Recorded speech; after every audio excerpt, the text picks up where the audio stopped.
Shalom à tous, que la grâce de notre Seigneur Jésus-Christ soit le partage de chacun de nous en ce jour béni. Soyez les bienvenus à notre programme Paraclésis, le mercredi 12 août 2026. Le thème de ce jour est dans Luc chapitre 10, le verset 19. Qui nous dit, voici, je vous ai donné le pouvoir de marcher sur les serpents et les scorpions et sur toute la puissance de l'ennemi, et rien ne pourra vous nuire. Le thème de ce matin est marcher dans l'autorité de Christ. Marcher dans l'autorité de Christ. Notre thème a deux mots essentiels. Le premier mot, c'est marcher, et le deuxième mot, c'est l'autorité de Christ.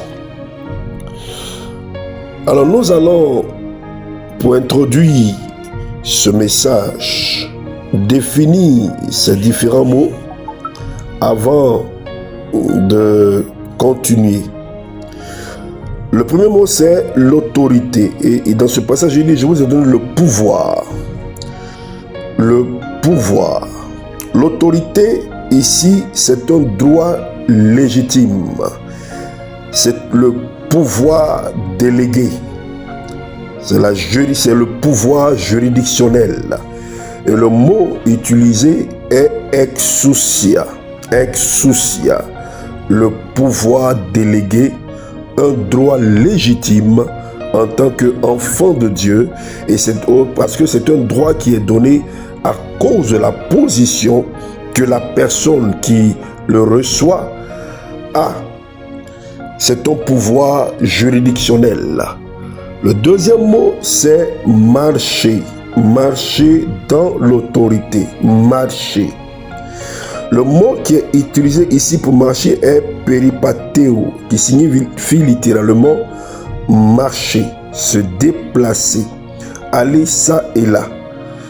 Mais dans le langage biblique, particulièrement chez Paul, il emploie cela et le verbe prend un autre sens qui est encore beaucoup plus profond et qui signifie simplement conduire sa vie, se comporter, vivre quotidiennement selon une certaine manière ou orientation. Ainsi, lorsqu'on parle de marcher dans l'autorité de Christ, il ne s'agit pas simplement de posséder une autorité spirituelle, mais d'organiser sa manière de vivre en fonction de la position et de l'autorité reçue en Christ. Paul utilise notamment cette idée lorsqu'il écrit marcher selon l'esprit, dans Galates chapitre 5, verset 16. Le verbe traduit ici par marcher est peripateite, une forme de peripateo. On trouve également cette notion dans Éphésiens chapitre 4, le verset 1, qui nous dit marcher d'une manière digne de la vocation qui vous a été adressée. La vérité à comprendre derrière peripateo et exousia, c'est que nous avons deux concepts grecs qui sont vraiment puissants. Peripateo est marcher, vivre, conduire quotidiennement sa vie. Et exousia est l'autorité, le droit légitime d'agir, le pouvoir délégué et le pouvoir juridictionnel. Alors, ce thème marcher dans l'autorité de Christ pourrait alors être compris comme ceci. Peripateo dans l'exousia, qui signifie littéralement vivre quotidiennement en exerçant consciemment l'autorité que Christ nous a déléguée. Alors, voici une nuance importante. L'exousia peut être donnée, mais le peripateo implique qu'elle devienne un mode de vie, une manière de vivre, devienne une vie quotidienne. Un chrétien peut connaître intellectuellement son autorité et pourtant vivre quotidiennement dans la peur, dans le doute, dans l'incrédulité. Il possède alors une vérité qui ne traduit pas dans sa marche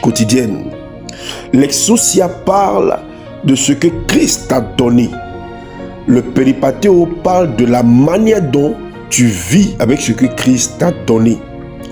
Il existe une différence fondamentale entre avoir l'autorité et marcher dans l'autorité.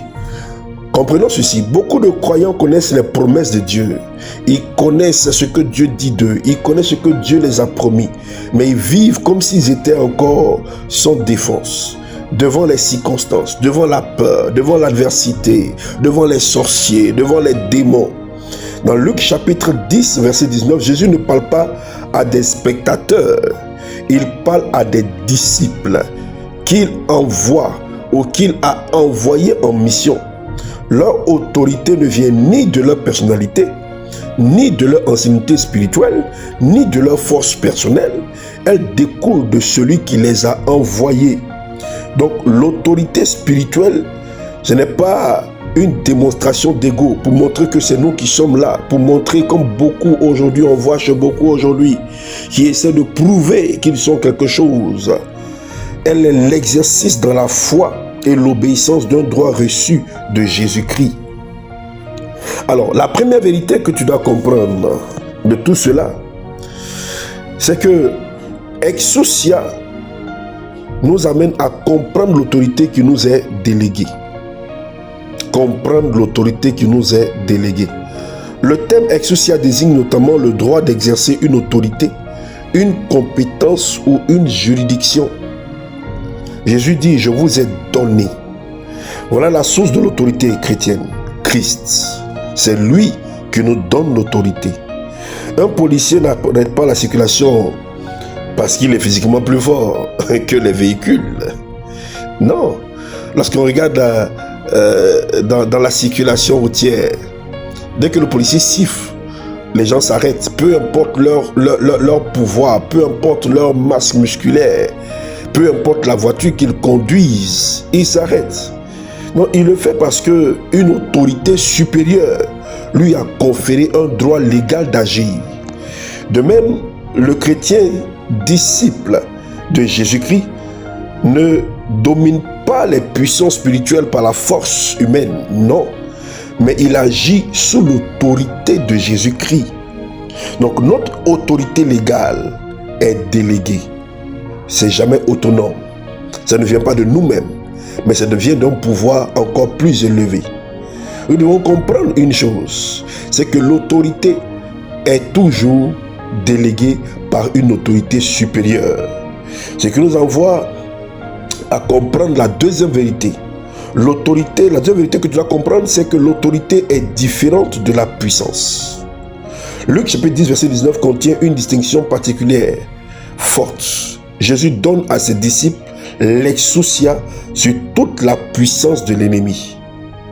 Donc, autrement dit, l'ennemi peut posséder une capacité d'action sans posséder l'autorité suprême. Et c'est comme je le disais tout à l'heure. Le policier peut demander à un chauffeur de s'arrêter.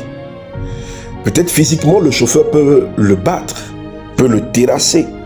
Mais le policier a reçu un pouvoir qui lui donne le droit d'arrêter cet homme s'il viole ou s'il est en infraction, s'il est en infraction ou s'il a violé la loi.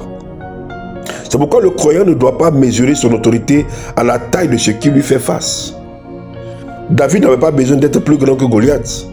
Il devait savoir au nom de qui il avançait. Le combat change lorsque tu comprends que ta position en Christ est plus importante que l'apparence de ton adversaire. La troisième vérité que tu dois comprendre, c'est que l'autorité s'exerce sous l'autorité. Comme je le disais tout plus haut. Voilà un principe qu'on oublie parfois.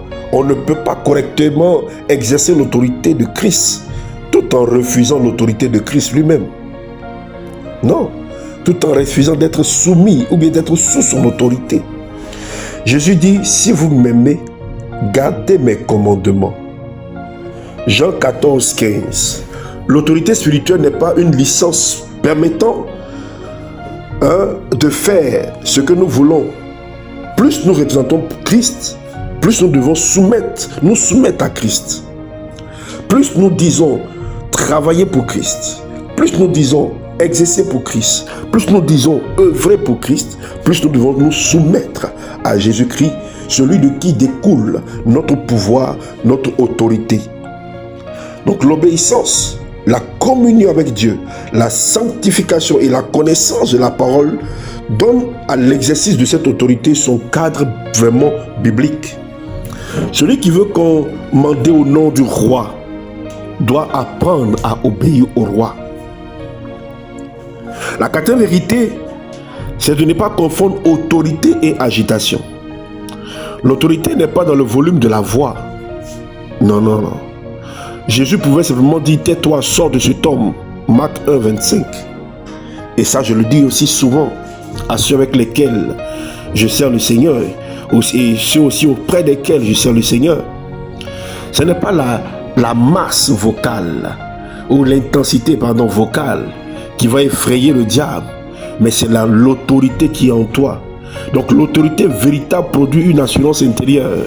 Elle n'a pas constamment besoin de spectacle pour prouver qu'elle existe, comme on le voit dans certaines assemblées, où on essaie de faire du spectacle pour égayer la galerie. Tu peux crier sans autorité et parler calmement avec autorité. La véritable question n'est donc pas « est-ce que je parle fort ?» Non. La véritable question c'est « est-ce que je sais qui je suis en Christ et au nom de qui je parle ?» La cinquième vérité que tu dois comprendre, c'est que ton autorité doit aussi gouverner ta propre vie. Marcher dans l'autorité ne consiste pas seulement à chasser les démons. Il faut aussi exercer une discipline spirituelle sur ses pensées, sur ses paroles, sur ses réactions, sur ses habitudes et ses décisions. Paul déclare ceci dans 1 Corinthiens chapitre 9 verset 27. « Je traite durement mon corps et je le tiens assujetti. » Quelle contradiction ce serait de vouloir commander aux puissances spirituelles tout en étant incapable de dire non à certaines habitudes destructrices. L'autorité commence aussi par le gouvernement de soi, sous le gouvernement du Saint-Esprit. La sixième vérité que tu dois comprendre, c'est que tu dois marcher dans ton identité, pas dans la peur. Luc chapitre 10, verset 19 nous dit ceci. La peur nous montre que la peur ne doit pas nous habiter parce que nous avons reçu une autorité qui vient de Dieu. Luc 19 est également une déclaration contre la peur. La peur pousse le croyant à regarder constamment ce que l'ennemi pourrait faire. La foi lui rappelle ce que Christ a déjà accompli. Colossiens chapitre 2 verset 15 déclare que Christ a déployé les dominations et les autorités et les a publiquement livrées en spectacle, triomphant d'elles par la croix. Nous ne marchons donc pas à fabriquer une victoire que Christ aurait oublié de nous donner. Non, nous nous tenons dans la victoire de Christ. Nous combattons dans la victoire. Nous marchons dans la victoire. C'est une victoire permanente que Christ a eue pour nous à la croix. La septième vérité que tu dois comprendre, c'est que l'autorité est donnée pour la mission. Quand on dit la mission, nous comprenons en tant qu'enfants de Dieu la mission universelle qui a été donnée au corps de Christ, qui a été donnée au peuple de Dieu. Donc le contexte de Luc 10 est un contexte purement missionnaire. Les disciples ont été envoyés. Cela signifie que l'autorité n'est pas donnée pour construire notre réputation spirituelle personnelle, pour montrer aux gens que nous sommes extraordinaires, pour montrer que nous sommes l'homme ouin, le super intendant, pour montrer que nous sommes la personne à la page, le prophète plus que galactique ou plus que planétaire. Non. Non. Et encore non. Dieu nous équipe pour servir, pour délivrer, pour annoncer l'évangile, pour révéler, pour libérer les captifs et manifester Jésus-Christ partout où nous passons. Partout où nous passons. Ce ne nous a pas été donné pour impressionner les foules ou nourrir notre orgueil personnel. Non, cette autorité accompagne la mission du royaume, c'est-à-dire gagner des âmes à Jésus-Christ, libérer les captifs et manifester la puissance de Christ. Plus tu comprends ta mission, plus tu comprends pourquoi Dieu t'équipe.